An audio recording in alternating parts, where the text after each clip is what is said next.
A very good evening and thank you for joining GBS News at 9. My name is Stephen George and our sign language interpreter tonight is Paul Madenge. And now, the 22nd National Prayers Breakfast was held today at Safari Park Hotel in Nairobi. President William Ruto led the leaders who gathered for the prayers under the theme Arise and Build. The president stressed on the need for national unity, adding that the government is fully committed to tech development countrywide.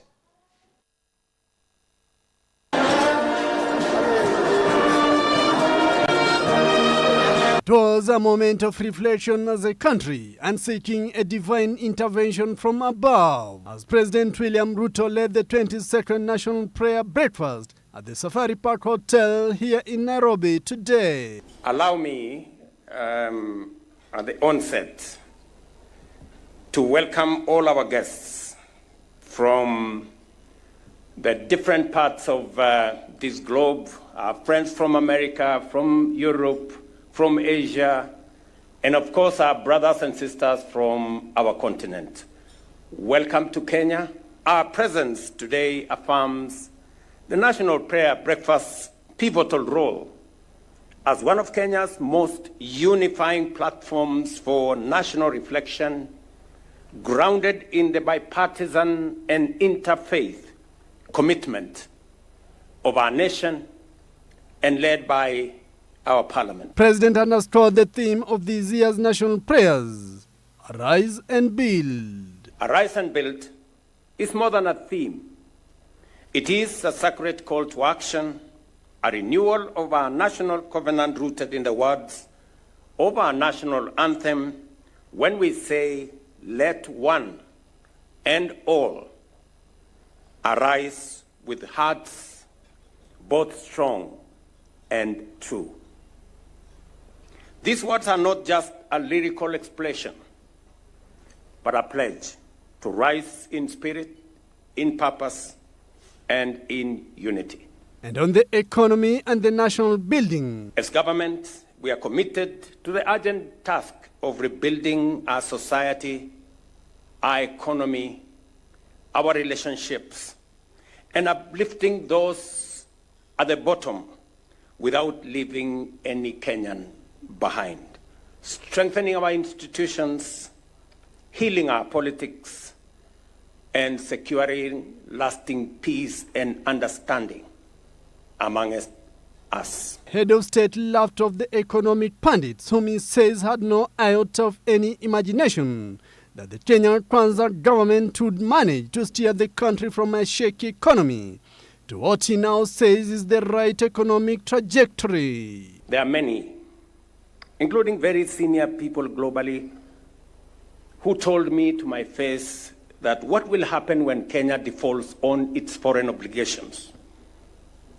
And I told them, I have great faith in my country. Kenya will not be among the nations that will default. President Ruto further took the solemn moment to apologize to the neighboring Tanzanian nation over the recent diplomatic row, where a group of Kenyan leaders and activists were deported back to Kenya as they had gone to Tanzania to attend a court hearing case for Tanzanian opposition leader Tundu Lissu. Our neighbors from Tanzania,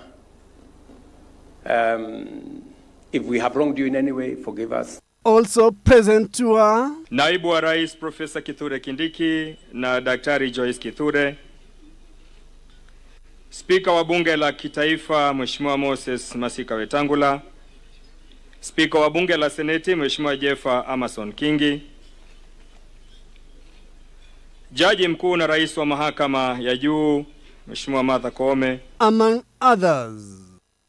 The members of the National Assembly have today condemned Koimburi's abduction in what they termed as a self-abduction, just in accordance to the report released by the Inspector General of Police Douglas Kanja this afternoon. The National Assembly fell into a heated argument, and parliamentarians have stated on that if Koimburi will be found guilty of self-abduction, then he must face the law, as Davis Karani reports. It would be very, very unfortunate that an honorable member would make me waste time sympathizing and standing with him if at all he has actually faked his own abduction.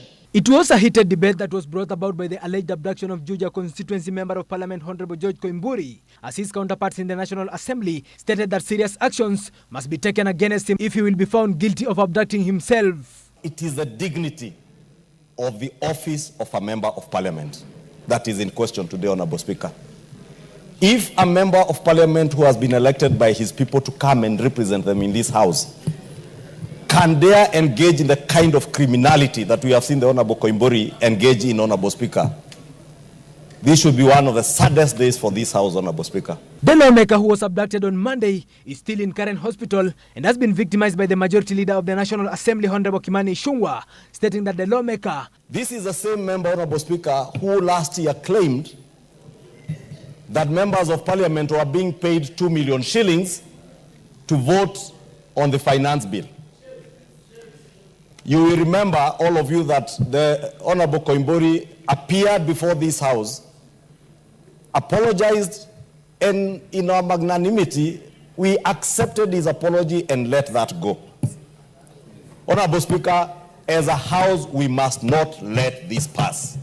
This drama director, I don't know whether he's a script writer or the drama director, Malala might be the script writer, the director is a former deputy president, and the actor now is Koimburi. The Inspector General of Police, Douglas Kanja, has also stated that the MP seems to have plotted his abductions due to the measure put in place by the family, barring the security apparatus from accessing him in hospital. Katana admitted to dropping the MP at a hotel where he had refreshments and spent the night with 2 abductors on 25th May 2025 following the alleged abduction. He admitted that on 26th May 2025, while using Kerato's vehicle, that is the Honda CR-V, the investigating team were denied access to go and interview the Honorable Member of Parliament, which we very believe that he did not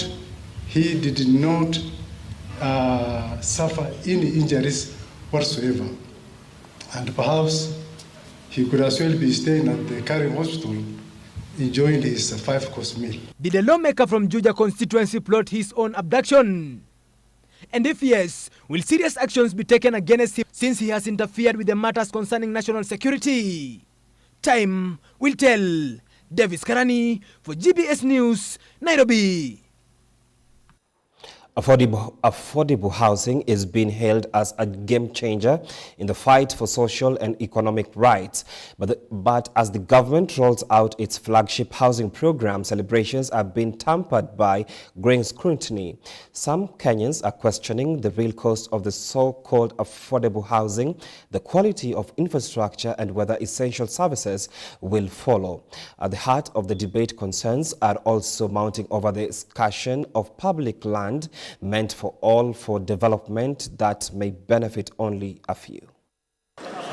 Touted as a flagship of President William Ruto's economic agenda, the affordable housing program is now delivering keys to Kenyan families. But behind the government fanfare, a growing number of beneficiaries are sounding the alarm over the terms of their agreements. While sold as affordable, some residents say that the cost of these homes is anything but, leaving them locked into deals they claim are financially suffocating. Mumeingia kwa hizo nyumba, mtafungiwa, mtasukuma nje, mkishindwa kulipa mtasukuma nje. Hiyo kitu ndio serikali ituangalilie, itusaidie. Sisi wale wenye wako na udhaifu, itusaidie, isituache, ituangalilie kabisa. But it's not only the price tag and of fire. Concerns over shoddy construction are also beginning to surface. Ukiangalia vizuri, hizi nyumba hapa chini, ukifika kiwango fulani kwenda juu, simetengenezwa njia tofauti ambayo imetumika chini gypsum. Ukisikia kama wewe ukitembea, kuna vile utasikia tu hizi wall wametengeneza na metal, sio mawe. So ukiangalia hata ukileta mtu kwa access kwa hiyo nyumba ile nini imetumika, na sabata at least sio pesa mingi. For those living paycheck to paycheck, the fear is real. Missing a payment could mean losing the very home they were promised as a lifeline. Kitu naomba serikali inivumilie. Zaidi nimepata ninapeana, na nikipata zaidi ya hapo napeana hata miezi 2 na nifunge macho. Na kama wanaona sijapeana wanifumilie juu hiyo ni kitu inatakikana nilipe. Juu mahali nilikuwa nalipa. Ngaje nilikuwa nalipa kidogo lakini nilikuwa nalipa. Na kama nimeteleza sijapata kazi walikuwa wananifumilia mpaka nipate ndio nilipe. While these homes represent progress on paper, residents insist the program must reflect on the ground realities, from skyrocketing living costs to gaps in basic services. This is Jeff Abuki, GBS TV News, Nairobi. The county government of Kiambu has fired several doctors who failed to report to duty, with more disciplinary action expected as headcount to identify absentee staff is underway. County Health Dr. Elias Maina confirmed the move, emphasizing that the county, despite investing 8 billion shillings annually in healthcare, will not tolerate unprofessional conduct. He dismissed claims of delayed payments, insisting that all healthcare workers have been paid. Here are the details. The county government of Kiambu County has taken swift disciplinary action against medical personnel who failed to report on duty, with several doctors already fired for absconding work. This development was confirmed by County Executive Committee member for Health, Dr. Elias Maina, during a press briefing. Reported to work and who did not report to work. And immediately a case is reported from a hospital where a doctor has not reported to work. We are taking immediate action and replace that doctor with another equally qualified doctor to ensure that there is seamless, there is smooth flow of healthcare provision or services in all our facilities. The county administration has emphasized its commitment to the health sector, with Dr. Maina pointing out that the county allocates 8 billion Kenyan shillings annually, one of the highest shares in its budget, to healthcare. He stated that this investment is aimed at improving service delivery and curbing recurrent strikes and absenteeism among medical staff. The ongoing crackdown signals a firm stance by the county against unprofessional conduct within its health sector. As the headcounts continue, further disciplinary measures are expected, reinforcing the administration's resolve to ensure uninterrupted medical services to residents. The county's substantial financial commitment to healthcare underscores its priority to keep facilities running efficiently and staff accountable. Beatrice Wangoi, GBS News. In a bold step to empower smallholder farmers and boost agricultural earnings, the county government of Kirinyaga is constructing a state-of-the-art coffee storage warehouse in Kimicha, at the heart of Kirinyaga County Cooperative Union premises. Susan Nganga reports. In Kirinyaga County, a brand new coffee warehouse is changing the game for farmers. With a capacity to hold 40,000 bags of parchment coffee, that's coffee that's already been pulped, fermented, and dried. This facility is helping tackle some of the biggest post-harvest challenges farmers face. It's fitted with modern features like aeration cyclones, which help preserve coffee quality and extend shelf life. That means better prices at the auction for local farmers. Over 120,000 coffee farmers are set to benefit from the warehouse as the county ramps up support through the Kirinyaga Slopes Coffee Brokerage Company. Governor Anwe Guru says this is part of a bigger plan to empower farmers from production all the way to processing and finally marketing, so that they can earn more and live better. Mimi cooperative ya Kirinyaga walikuja, wale leadership kutoka cooperative zote walikuja kwangu in 2022 na wakaniomba maneno mawili. Ya kwanza waliniomba habari ya marketing of coffee na kuuza kahawa yetu. Wakaniambia ya kwa wame apply license na ukule CMA imeshikiliwa na mtu imefungi. akaniambia kama hiyo utaweza kufungua, sisi tutaweza kusaidia wakulima wa Kirinyaga kwa kupeleka kahawa yao direct kule kwa soko. Within a month hiyo license ilitoka na wakapewa license yao ya marketing. Kwa hivyo wale wanaona tukipata pesa za kahawa kuna vile vimefanya tufike wapi? Kule. Ya pili, waliniomba ya kwamba wanataka expansion of warehouse because of milling and storage. Na tukajitolea kama county na nikawaambia mimi nitawajengea warehouse na tukaweka kwa bajeti, na sasa hiyo warehouse imejengwa, imefika 80, na hiyo warehouse ikiisha pia tutakuwa na capacity ya kuchukua kahawa yote ipelekwe through our own agency ya Kirinyaga County, sio ya serikali, ni yenu kama wakulima, na sisi kazi yetu ni kuwashikilia na to make favorable policies ya kusaidia wakulima wetu. Sisi tumewasaidia ama hatujawasaidia? Since it was licensed in 2023, Kirinyaga Slopes has already made a big impact, transforming coffee marketing for 14 cooperative societies and helping farmers get better visibility and value at auctions. Geoffrey Kinyua, chair of the County Cooperative Union, says demand for storage is rising fast thanks to increased coffee production in the region. Yes, because of the coordination, we are able to consolidate our coffee together. Kirinyaga coffee is fetching very, very good prices at the auction because of the climatic area where we are situated, and our farmers are actually doing very, very much on coffee farming. We request the county government to continue supporting the Kirinyaga farmer. We are proposing that by next year we will have 60 million kilograms of coffee. With better storage, smoother processing, and strong policy support, Kirinyaga coffee farmers are now set to compete not just locally, but globally.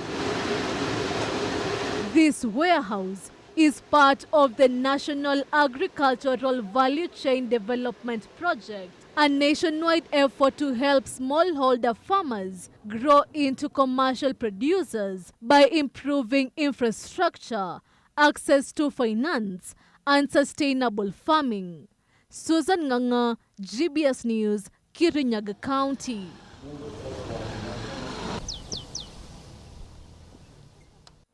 A stellar report there by Susan. It is time for us to take a short break. Keep your feedback streaming into our social media platform at GBS TV Africa. The SMS line is 244. We'll be right back. Are you in a debt? Do you have someone who is in a debt and is struggling so much to come over the debt issues? I would just say that a debt is a burden. I think when you're making a decision to take a loan, I think it's important to have that knowledge. What will it cost me? They know that quite a number of us are not going to pay. So they will make sure the loan Eunice has taken will meet their costs for the principal. But I say this, always consider, when you're taking a loan, is it a good loan or is it a bad loan? For example,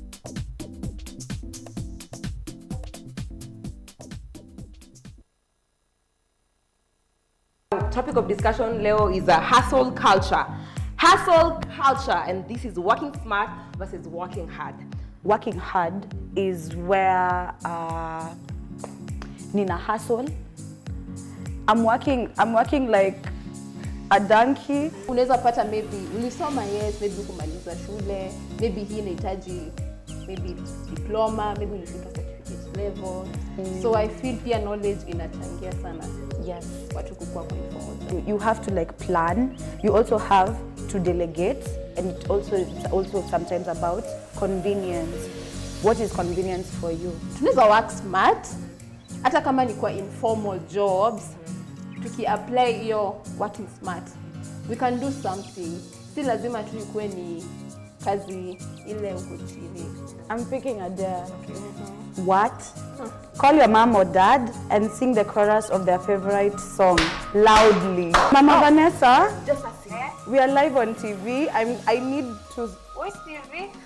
GBS TV. I'm on the Youth Hub and they want me to sing you a song. I've been dared to sing your favorite song. So No, don't sing that one, man. No. Sing yours. No, I will sing a nice one. I know many of your songs. Sing that is song. I sing that is song, fine. Loudly, please. I love you. Shout. You're my baby. I love you. You're the best. Bye, mommy. Bye.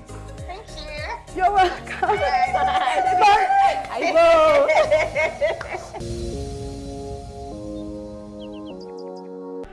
Everywhere, GBS.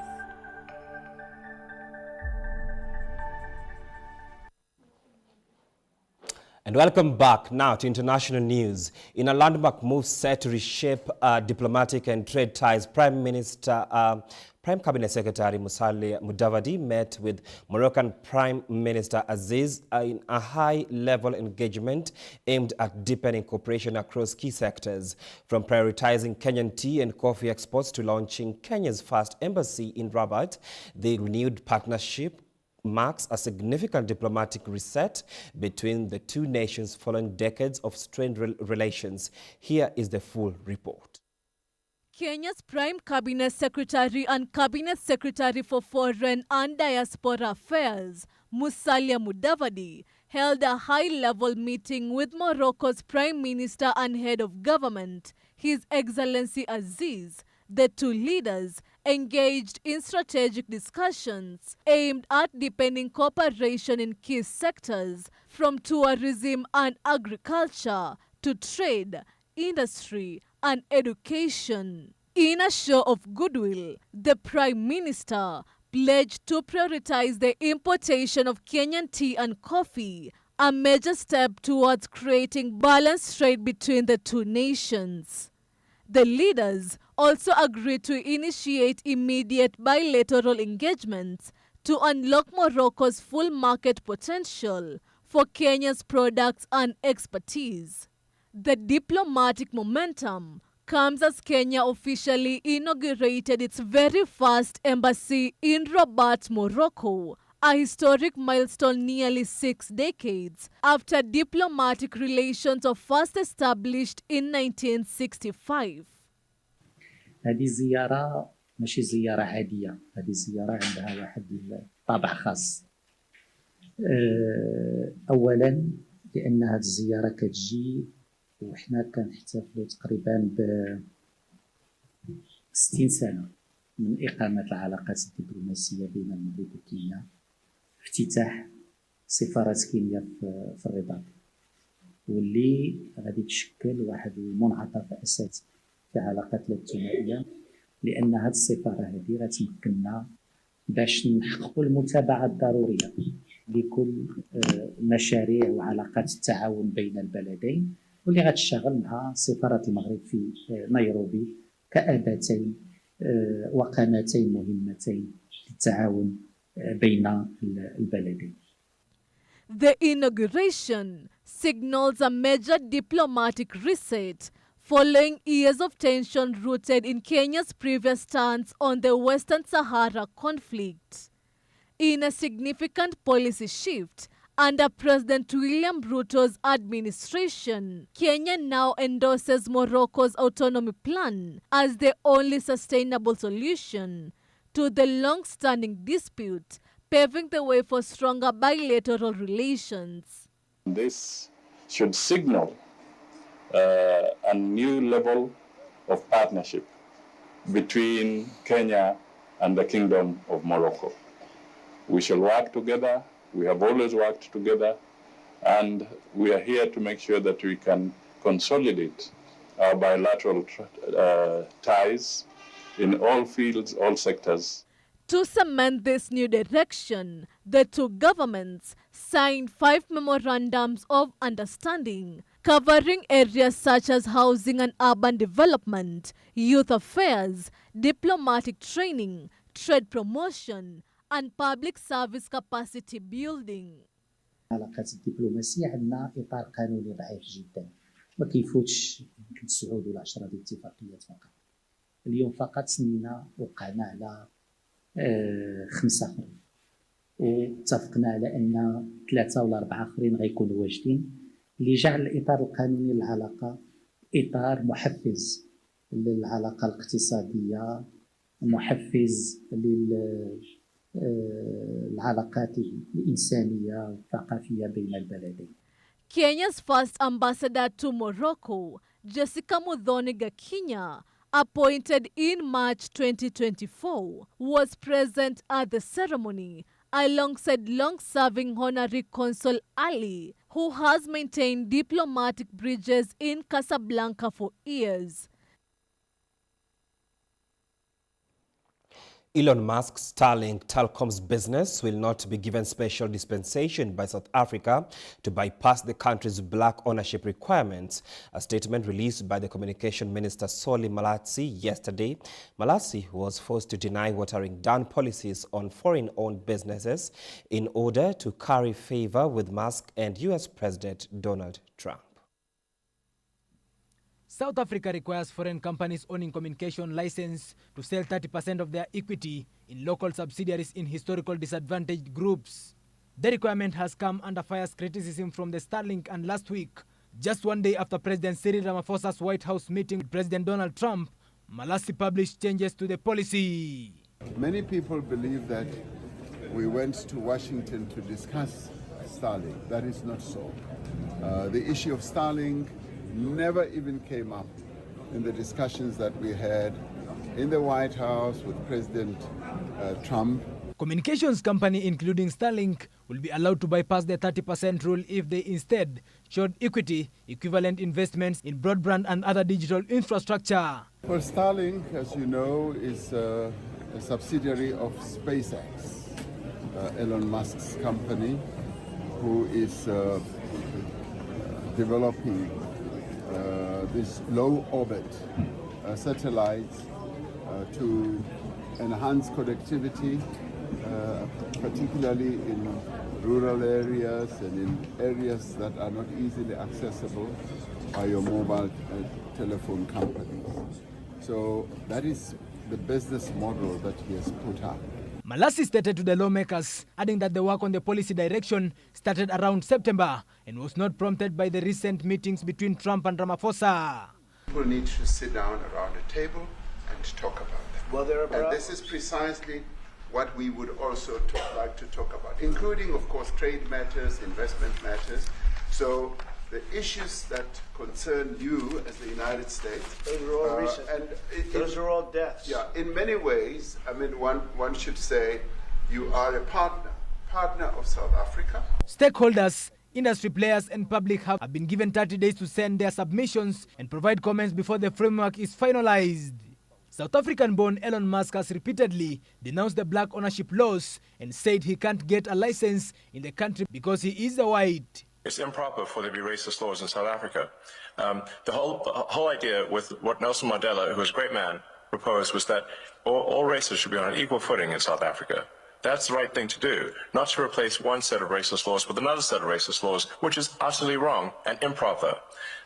So that's the deal, that all races should be treated equally, and there should be no preference given to one or the other.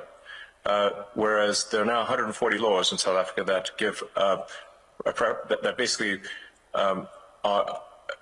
give strong preference to if you're a black South African and not otherwise. And so now I'm in this absurd situation where I was born in South Africa but cannot get a license to operate in Starlink because I'm not black. Davis Karani for GBS News. In a significant turn of events, Nigeria has dropped a controversial bill that would have made voting mandatory. The proposal, which included fines and possible jail time for non-voters, sparked outrage from rights groups and legal experts who called it undemocratic and unworkable. As the country grapples with record low voter turnout, this decision has reignited debate over how to engage citizens without compromising their freedom. Here is the full story. Nigeria has scrapped a controversial bill that would have made voting mandatory, following widespread backlash from lawyers, right groups, and the public. What are those things that citizens even enjoy? Is it that you'll be denied security? There is no water anywhere, as you say, you'll be denied your basic utilities. What exactly will be denied any man who has refused to vote in Nigeria? I don't think there's anything that can be denied any man that has refused. I don't think it's a right bill to be passed at this moment.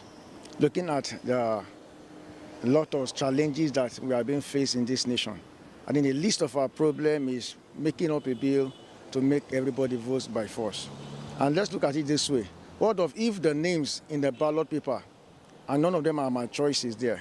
So are you telling me that I must vote even though my choice is not there? It is not the problem mandating citizens to vote. There is no problem making it compulsory for citizens to vote.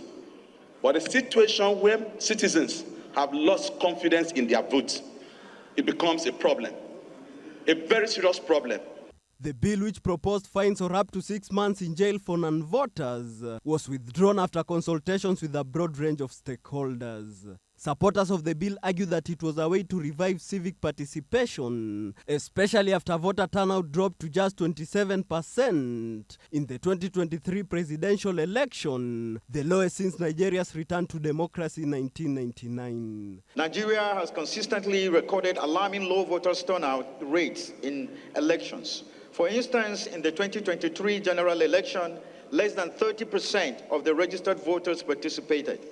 This trend undermines legitimacy of election, governments, and weakened democratic institutions. Strengthening civic engagements. By making voting a legal obligation, we will instill in the citizens a sense of civic duty and shared responsibility in the governance process. One of those responsibilities, Mr. Speaker, honorable colleagues, is to be involved in our democratic processes. A time where Nigerians are looking to this 10th house to let the playing field be level for inclusion, for everybody in every corner of the Federal Republic of Nigeria to come out and exercise their voting rights. Mr. Speaker, there has been some wrongs in the past that has made Nigerians not comfortable with the political system. But I believe that there must be a day that will mark the day of change. They believed mandatory voting could help strengthen democratic engagement, but critics pushed back hard, calling the proposal unconstitutional and oppressive. Rights groups warned that forcing citizens to vote undermines the principle of free and fair elections, while legal experts said enforcement will be practically impossible. In stepping back, Nigeria has chosen to protect democratic choice over compulsory participation. Elvin Muyodi, GBS News. On the second and final day of the two-day historic visit to Canada, the British monarch had a busy day in Ottawa, the capital city of Canada. King Charles III, alongside Queen Camilla, laid a wreath at the National War Memorial in Ottawa, after which he presided over the opening of the 45th session of the Canadian Parliament. Cheers and ululations rented the air as the British monarch was welcomed with a 21-gun salute, a complete show of royal honors, at the state opening of the Canadian Parliament in Ottawa yesterday. Thank you very much for coming. King Charles responded by a royal salute and stood for the national anthem.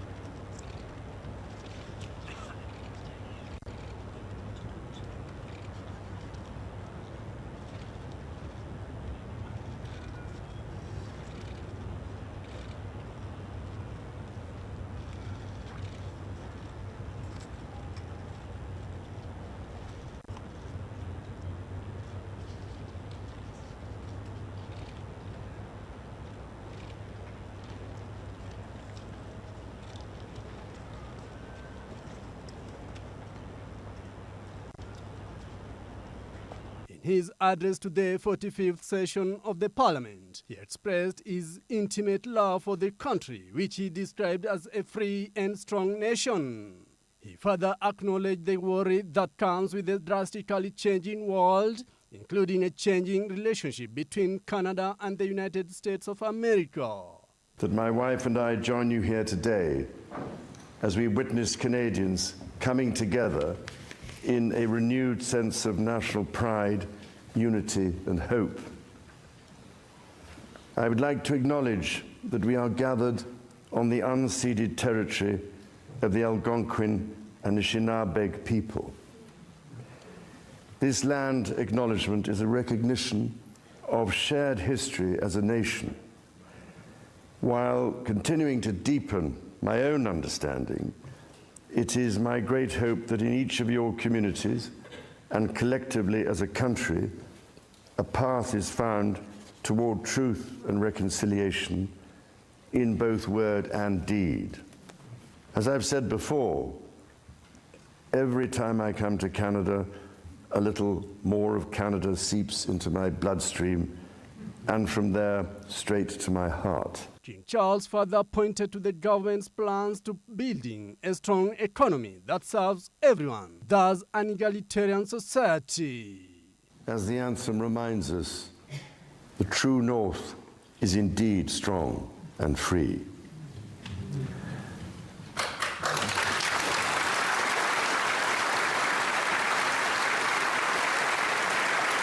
Members of the House of Commons, you will be asked to appropriate the funds to carry out the services and expenditures authorised by Parliament. May you honour the profound trust bestowed upon you by Canadians. And may God bless and guide you in all your duties.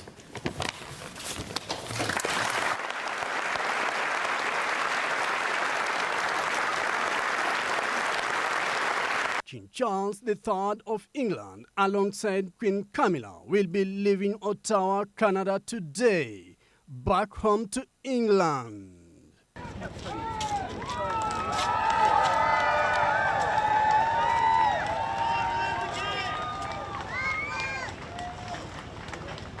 Victor Udin.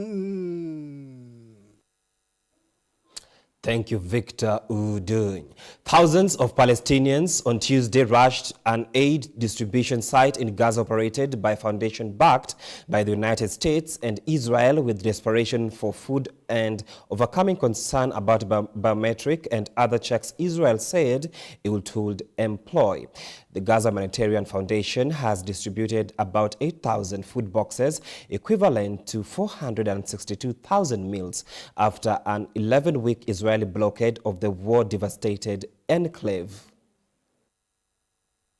Turning to the situation in Gaza, and I can tell you that we have been watching the video coming out of Gaza around one of the distribution points set up by the Gaza Humanitarian Foundation, and frankly, these these images are heartbreaking to say the least. As the Secretary General noted last week, we and our partners have a detailed, principled, operationally sound plan supported by member states to get aid to desperate population. We continue to stress that a meaningful scale-up of humanitarian operations is essential to stave off famine and meet the needs of all civilians wherever they are. Well, it is time for your most favorite segment of the bulletin, the sports news. Let's get sporty.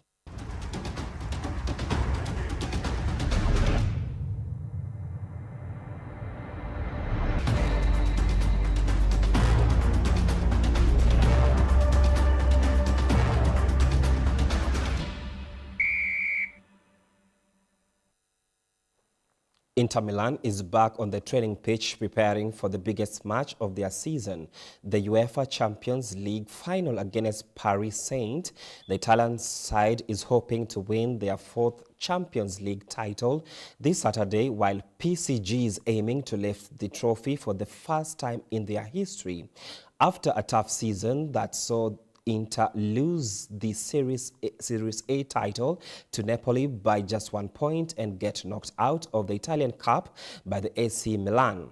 The Champions League offers a chance for redemption. Striker Marcus says the team is focused and ready, and he's not surprised to see a strong PSG side in the final.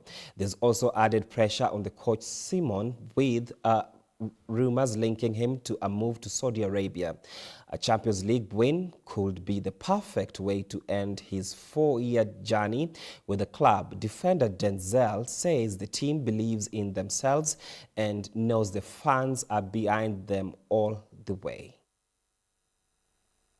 What to do to complete the mission is work hard, put everything on the pitch what we have. Until now it's a season with ups and downs, great ups, great downs. So we have to put everything on the pitch, and that's what the fans can expect from us and what we will do on the pitch. And this is the moment for Inter, and I believe in it, and I know that they will support us with everything they have, and we will do everything we have to win the game. Non, le Scudetto s'est passé. Scudetto is already in the past. Napoli are the champions. Congratulations to them. Now we have a very clear goal, which is Saturday's final. And secondly, to see PSG in the final does not surprise me. I know they have a great coach, great players, a clear game philosophy, and they have proven that they are one of the best teams in Europe today. Meilleure équipe d'Europe aujourd'hui. Barcelona's teenage sensation Lamine Yamal has just taken a huge step in promising career by signing a new 6-year contract, keeping him at the club until 2031. At only 17 years old, Yamal has already made a massive impact, playing a crucial role in helping Barca secure a historic domestic treble this season, winning La Liga, the Copa del Rey, and the Spanish Super Cup. Here is more the story. Barcelona's teenage star Lamine Yamal has signed a new 6-year contract, securing his future at the club until 2031. The winger played a crucial role in Barcelona's historic domestic treble this season, scoring 18 goals and providing 25 assists in 55 appearances across all competitions. Yamal's journey started early, joining the club's La Masia Academy at the age of 7 and making his senior debut at just 15. Since then, he has scored 25 goals in 115 matches, becoming the youngest scorer in the history of Spain's 3 major competitions and the youngest player to reach 100 appearances for Barcelona. As he turns 18 in July, Barcelona are clearly betting on Yamal to lead their future, and is already proving he's up to the task. Elvin Muyodi, GBS Sports. Well, we have come to the end of the news bulletin. It is always a pleasure having you on board. Let's do this again next time, same channel. We make your news our business. My name is Stephen George, and our sign language interpreter tonight has been Paul Madenge. Good night.